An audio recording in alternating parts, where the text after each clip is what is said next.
इब्रानियों 10 निकालेंगे। क्योंकि सच्चाई की पहचान प्राप्त करने के बाद यदि हम जानबूझकर पाप करते रहें तो पापों के लिए फिर कोई बलिदान बाकी नहीं। हाँ, दंड का एक भयानक बाट जोना और आग का ज्वलन बाकी है जो विरोधियों को भस्म कर देगा। जब मूसा की व्यवस्था का ना मानने वाला 2 या 3 जनों की गवाही पर बिना दया के मार डाला जाता है तो सोच लो कि वो कितने और भी भारी दंड के योग्य ठहरेगा। जिसने परमेश्वर के पुत्र को पांवों से रौंदा और वाचा के लहू को जिसके द्वारा वो पवित्र ठहराया गया था अपवित्र जाना और अनुग्रह के आत्मा का अपमान किया। क्योंकि हम उसे जानते हैं जिसने कहा, पलटा लेना मेरा काम है, मैं ही बदला दूंगा। और फिर ये कि प्रभु अपने लोगों का न्याय करेगा।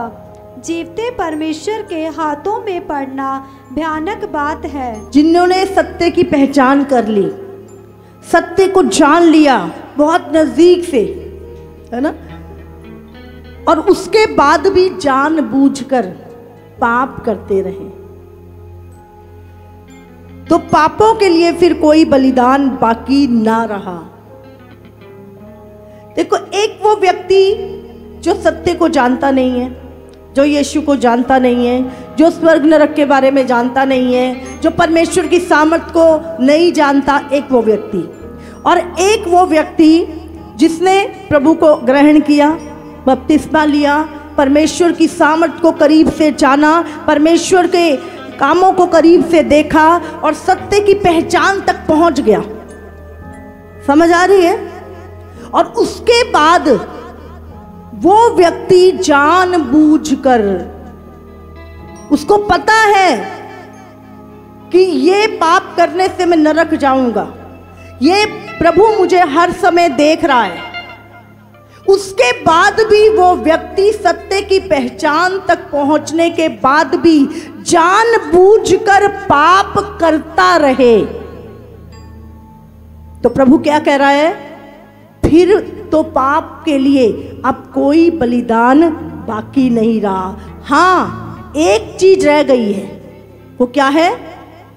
आग की ज्वाला उस व्यक्ति के लिए। हाँ, आगे क्या लिखा है? हाँ, दंड की एक भयानक बाट जोना और आग की ज्वाला बाकी है जो विरोधियों को भस्म कर देगा। हालेलुया।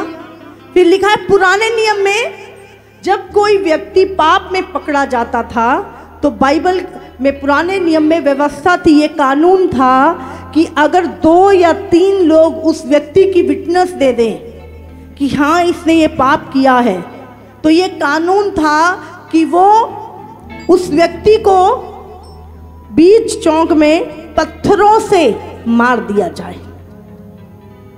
और उस व्यक्ति को उसी समय पत्थरों से मार दिया जाता था, उसको जमीन में गाड़ दिया जाता था, आधा हिस्सा उसका जमीन में गाड़ देते थे, और उसके बाद जितने भी वहाँ पे धर्मी लोग हुआ करते थे वो उस व्यक्ति के सिर पे तीखे पत्थर मार मार के जब तक वो मर ना जाए उसको मार दिया करते थे। ये पुराने नियम की कानून था, व्यवस्था थी। किसने लिखी थी? मूसा के द्वारा। मूसा जो प्रभु का दास था उसके द्वारा ये व्यवस्था आई, और इस व्यवस्था के अनुसार जो पापी व्यक्ति था वो इस रीति से मार दिया जाता था। हालेलुया। तो अभी सोचो, अब हमारे पास किसकी व्यवस्था है? मूसा कौन था? परमेश्वर का दास। यीशु कौन है? परमेश्वर का पुत्र। तो किसकी बात ना मानने की सजा भयानक होगी? मूसा की अगर इतनी भयानक थी तो यीशु मसीह की कितनी भयानक होगी, आप सोच सकते। हालेलुया। तो यहां पे लिखा है, जब मूसा की व्यवस्था का ना मानने वाला 2 या 3 जनों की गवाही पर बिना दया के, कोई दया नहीं थी, अगर 2-3 जनों की विटनेस मिल गई कि ये बंदे ने पाप किया है तो कोई दया नहीं होती थी, कोई माफी नहीं थी उस व्यक्ति के लिए। बिना दया के वो व्यक्ति मार डाला जाता था। तो सोच लो, प्रभु कह रहा है कलीसिया, तो तुम सोच लो कि वो कितने और भी भारी दंड के योग्य ठहरेगा, जिसने परमेश्वर के पुत्र को पांव से रौंदा और वाचा के लहू को, जिसके द्वारा वो पवित्र ठहराया गया था, अपवित्र जाना और अनुग्रह के आत्मा का अपमान किया। हालेलुया। आप यहां पे लिखा, तो सोच लो कोई वो व्यक्ति कितनी और अधिक भारी दंड के योग्य ठहरेगा, जिसने प्रभु यीशु मसीह को जिस यीशु मसीह ने मनुष्य के पाप के लिए क्रूस पे अपना खून बहाया, उसी यीशु के बलिदान को अपने पांव तले रौंद दिया, उसके खून को रौंद दिया। उसका जो अनुग्रह था, जो पापियों पे अनुग्रह था कि तेरे पाप माफ हो गए मेरे बेटे, उस अनुग्रह का आत्मा का अपमान किया। और क्या कर ले, जो करना मैं तो करूंगा। हाँ, यीशु मसीह तूने जान दी, मुझे क्या, तूने लहू बहाया, मुझे क्या, मैं तो तेरा अपमान करूंगा, मैं तो करूंगा वो सब जो तेरे वचन में लिखा है उसके खिलाफ। अगर पुराने नियम में ऐसा व्यक्ति 2-3 की गवाही से मार डाला जाता था, तो अब सोचो, यीशु मसीह ने, मूसा ने खून नहीं बहाया अपना, मूसा क्रूस पे नहीं चढ़ाया गया था। यहां तो मूसा प्रभु का दास था, अगर उसकी व्यवस्था का नाम मानने वाला 2-3 गवाहियों से मार डाला जाता था, तो अब जो परमेश्वर का पुत्र इस दुनिया में आया, अपना खून बहाया, क्रूस पे अपनी जान दी, अगर हम उसके बाद भी सत्य की पहचान को जानने के बाद भी जानबूझ के पाप करते रहे, जानबूझ के, हमेशा बोलती हूँ शैतान से तो परमेश्वर बचा लेगा, लेकिन अगर परमेश्वर के विरोध में जाओगे तो उससे कौन बचाएगा। हालेलुया। जीवित परमेश्वर के हाथों में पड़ना भयानक बात है। कौन छुड़ाएगा? शैतान के चुंगल से तो, बीमारी से तो, पाप से तो परमेश्वर बचा लेगा, लेकिन अगर परमेश्वर के विरोध में, परमेश्वर की सच्चाई को जानकर, जानबूझकर पाप करते रहे, तो परमेश्वर से कौन बचाएगा। उसने कहा परमेश्वर के हाथों में पड़ना भयानक बात है, डरावनी बात है, कहां भागेंगे। हालेलुया। इसीलिए कलीसिया, जब सत्य को जान चुके हो, सत्य की पहचान तक पहुंच चुके हो, एक वचन और निकाले, इब्रानियों 6 उसका 4 से 8। क्योंकि जिन्होंने एक बार ज्योति पाई है और जो स्वर्गीय वरदान का स्वाद चख चुके हैं और पवित्र आत्मा के भागी हो गए हैं और परमेश्वर के उत्तम वचन का और आने वाले युग की सामर्थ का स्वाद चख चुके हैं, यदि वे भटक जाएं तो उन्हें मन फिराव के लिए फिर नया बनाना अनहोना है। ये बहुत कठोर वचन है। क्या लिखा है? एक बार यदि वो भटक जाएं, इनकार कर दें यीशु मसीह का, हम नहीं जानते कौन है यीशु मसीह, तो उनको नया बनाना अनहोना है। प्रभु कर सकता है, लेकिन ऐसे व्यक्ति का वापस लौटना या प्रभु के पास आना अनहोना। प्रभु का इनकार कर, उसकी सामर्थ का, उसके प्रेम का, उसके वचन का, पवित्र आत्मा का, उसके आश्चर्य कर्मों का, सब चीजों का इनकार कर दे ऐसा व्यक्ति, तो प्रभु कहता है ऐसे व्यक्ति का नया बनना अनहोना है। क्योंकि वे परमेश्वर के पुत्र को अपने लिए फिर क्रूस पर चढ़ाते हैं। हाँ, वो प्रभु यीशु मसीह को फिर से क्रूस पे चढ़ाते हैं। जब एक व्यक्ति प्रभु में आने के बाद बार बार पाप करता है, जानबूझ के पाप करता है, तो हम दोबारा से यीशु को क्रूस पे चढ़ाते हैं, दोबारा से यीशु को वो दुख देते हैं।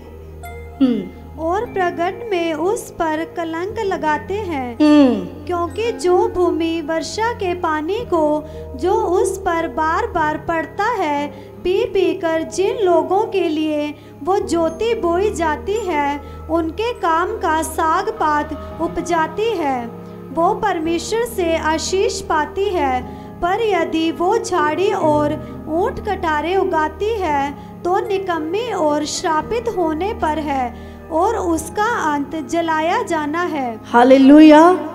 लिखा है वो भूमि जो अपने बोने वालों को क्या करती है, बारिश का पानी ले लेके उनके लिए साग पात उपजाती है, वो धन्य है, वो आशीष है।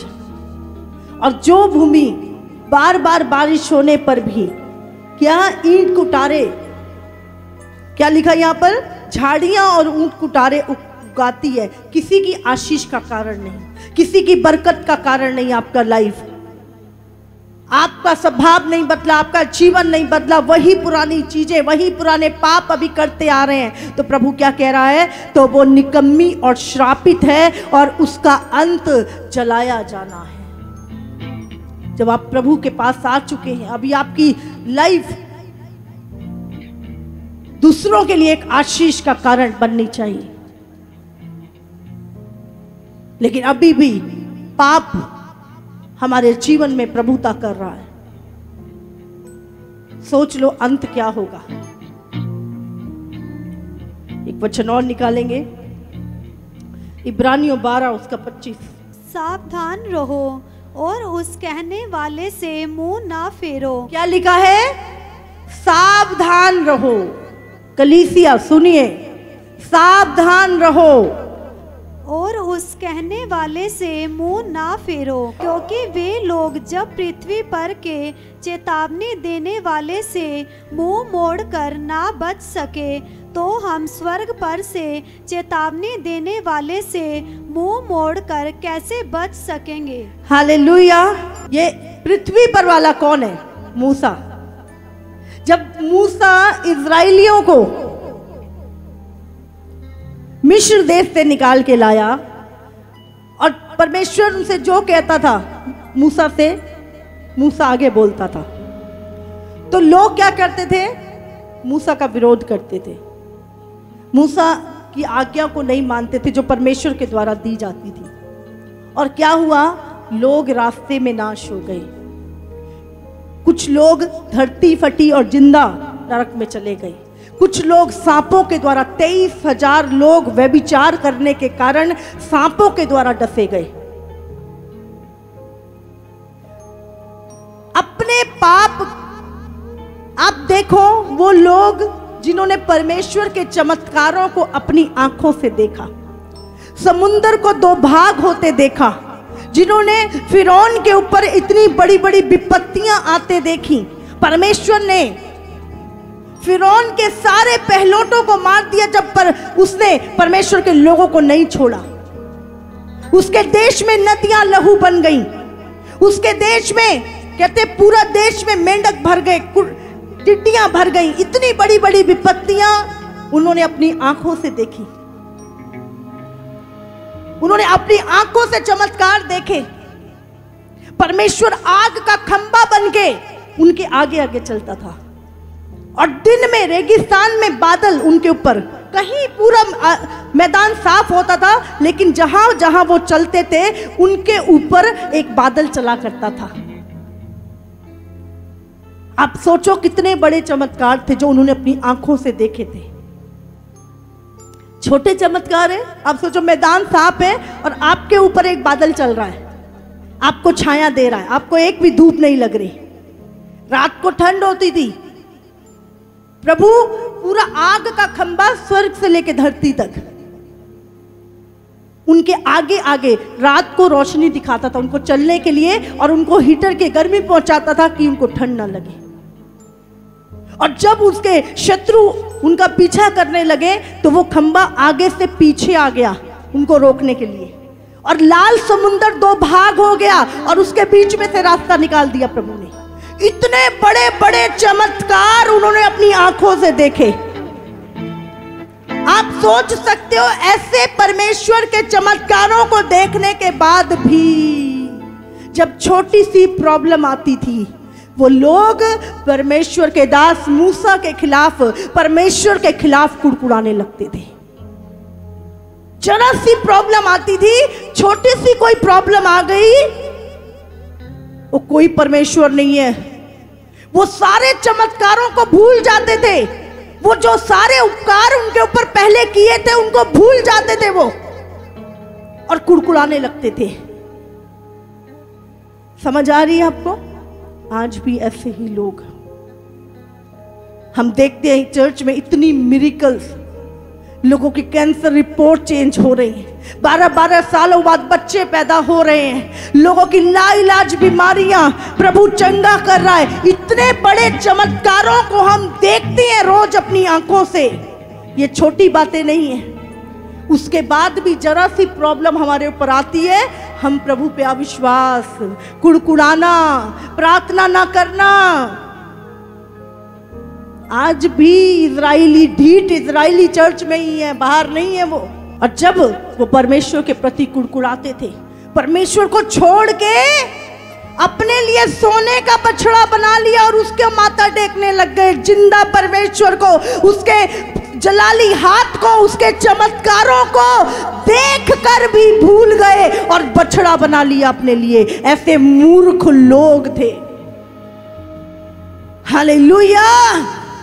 तुम्हारा बनाने वाला जीवित परमेश्वर अगर तुम्हें नहीं बचा सकता तो वो बेजान चीज बचा लेगी। लेकिन मूर्खता का पर्दा, और बाइबल में लिखा है मूसा उनको बोलता था, मत करो, मत कुड़कुड़ाओ प्रभु के लिए, प्रभु सुन रहा है तुम्हारी बातों को, प्रभु देख रहा है तुम्हारे कामों को, सुधर जाओ, मन फिरा लो। चल चल मूसा, काम कर, हमने जो करना करेंगे, तू ज्यादा प्रधान है हमारे ऊपर।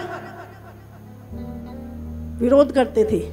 एक दिन में 23,000, एक दिन में 20,000, एक दिन में 30,000 मरते गए। क्यों? मूसा की बात नहीं मानी। प्रभु क्या बोल रहा है यहाँ पर?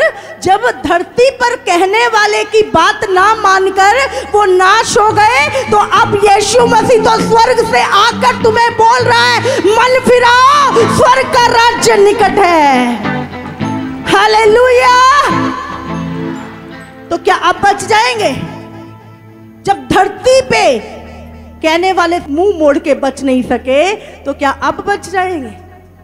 अब तो परमेश्वर ने अपना इकलौता बेटा भेज के लोगों को बताया, स्वर्ग, मैं तुम्हारे लिए स्वर्ग में घर तैयार कर रहा हूं, मैं तुम्हारे पापों को क्षमा करने आया, मैं तुम्हारे लिए क्रूस पे अपनी जान देने आया, मैंने अपना खून बहाया। मूसा ने तो कोई बलिदान नहीं दिया था, यीशु तो क्रूस पे चढ़ गया। क्या आज यीशु की बात ना मानकर हम बच सकते हैं उस नरक से, उस आग से, उस दंड से? क्या हम बच जाएंगे? सोच लो, बच जाएंगे? अपने मन घड़त सोच लो, बच जाएंगे? नहीं बचेंगे। हालेलुया! नहीं बचेंगे। यीशु मसीह स्वर्ग से आया, उसने हमें स्वर्ग का रास्ता बताया, धर्मी और दुष्ट का भेद बताया। यीशु ने कहा, मन फिराओ, आज्ञाकारी बनो। लेकिन सब कुछ सत्य को जान के, पहचान करके, उसका वचन चख के, उसकी सामर्थ को देख के, उसके बाद भी जानबूझ के झूठ पे चलेंगे और गिर गए, कितना दुख होगा हमें उस समय पर। मैं सच्चाई जानता था, मैं बच सकता था, हाय मैं क्यों नहीं बचा, मेरी गलती की वजह से। इसीलिए लिखा है वहां पर कि लोग दांत पीसेंगे, छाती पीटेंगे, हाय हमें पता था, हमने वचन सुना था, हमें सत्य का ज्ञान था, लेकिन हमने जानबूझ के पाप किया। फिर वो दांत पीसेंगे और छाती पीटेंगे। आपको रास्ता पता है कि ये रास्ता जीवन को पहुंचाता है, ये रास्ता स्वर्ग का है, उसके बाद भी आप खाई में गिर जाएं, किसकी गलती है? परमेश्वर की? हमारी। सब कुछ परमेश्वर पे दोष मत दीजिए। हमारी इच्छा के बिना। परमेश्वर जबरदस्ती नहीं, प्रभु ने रास्ता दिखाया, बेटा इस पे चल, तू यहां पहुंच जाएगा। लेकिन अगर आप खाई में गिरे पड़े हैं तो परमेश्वर की गलती नहीं है, हमारी गलती है। हालेलुया। हमारी मंजिल स्वर्ग है, परमेश्वर के साथ रहना।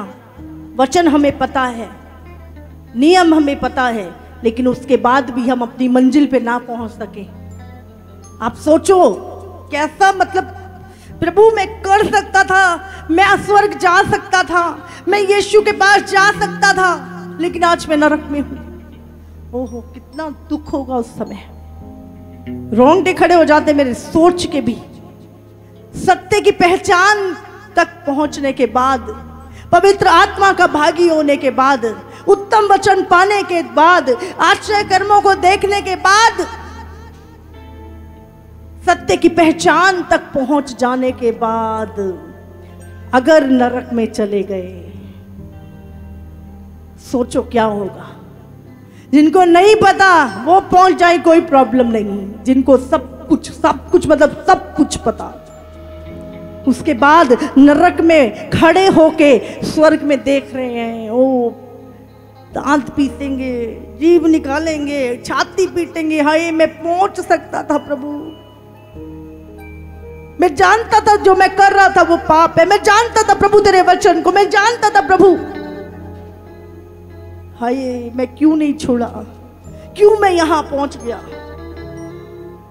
अनंत काल तक सिर्फ पछतावा, अनंत काल तक दांतों का पीसना, अनंत काल तक छाती पीटना, सिर पीटना, कुछ नहीं होएगा, कुछ नहीं, कुछ नहीं। इसलिए आज जब प्रभु आपसे बात कर रहा है, आज जब परमेश्वर अपने वचन से बात कर रहा है, मन फिराना आज है। जब नूह प्रचार कर रहा था, प्रलय आएगी, दुनिया पानी में डूब के मर जाएगी, लोग कहते थे नूह पागल हो गया तू, कभी बारिश भी आएगी, क्योंकि उस समय तक कभी बारिश नहीं हुई थी।